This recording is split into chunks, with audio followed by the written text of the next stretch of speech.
Ce matin, pendant que les premiers rayons de soleil pointent à l'horizon, pour de nombreux Guinéens passionnés de football, c'est un réveil difficile. Difficile de savoir que le Sili de Guinée va louper la prochaine Coupe d'Afrique des Nations prévue au Maroc.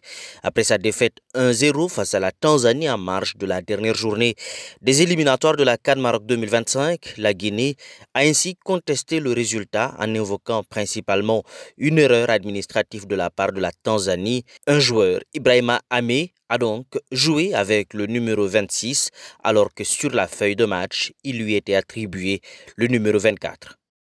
Dans une compétition, il y a toujours des formes qui peuvent amener une équipe à être disqualifiée ou à être qualifiée. Donc, si cette fois-ci c'était notre tour, moi je trouve que c'était logique pour que nous revendiquions, parce qu'il faut respecter les textes, il faut respecter les règlements qui régissent encore une fois une compétition.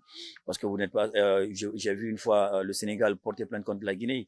Voilà, ces jours on a été reconnu coupable et on nous a disqualifiés, on n'a pas joué la compétition qui nous concernait.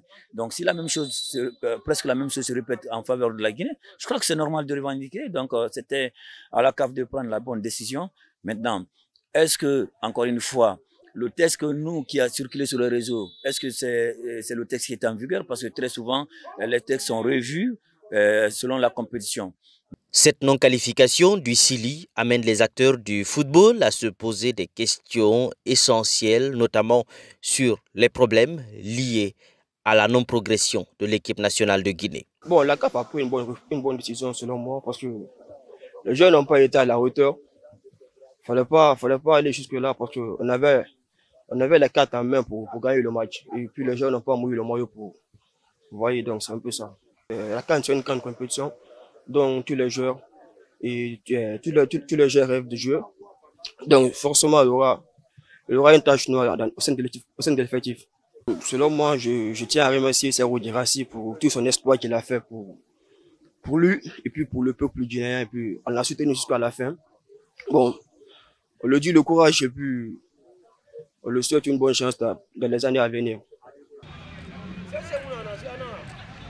Voilà, moi déjà avant de parler d'encouragement, il faut d'abord tirer les leçons.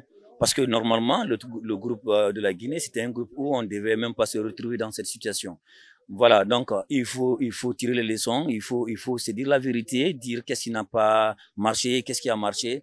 Maintenant, il y avait des garçons comme les Serhou Guirassy qui comptaient énormément sur la qualification de cette sélection pour que peut-être qu'ils soient mieux placés dans les compétitions ou alors dans voilà les compétitions de Ballon d'Or qui ambitionnaient beaucoup plus. Maintenant, plus que Guirassy, je crois que toute la Guinée entière aurait voulu jouer cette compétition. C'est vraiment dommage pour notre nation. Normalement, notre pays est arrivé à un niveau où chaque édition de la CAN, on doit être présent. On doit être présent, même pas être présent, on doit jouer les derniers rôles. Donc, je crois que encourager les joueurs, oui, c'est vrai, parce que c'est leur métier, ils doivent le faire, mais notre place, ce n'est pas d'être qualifié pour les compétitions pareilles.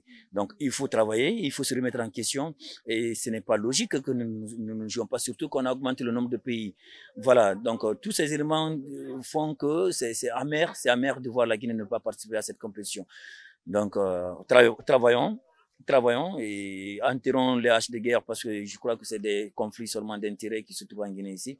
Voilà, il faut dépasser cela. À noter que la Fédération guinéenne de football a déjà saisi le jury disciplinaire pour obtenir les motivations détaillées de la décision et ainsi finalement a aussi décidé d'interjeter appel dans les formes et procédures prescrites par le code.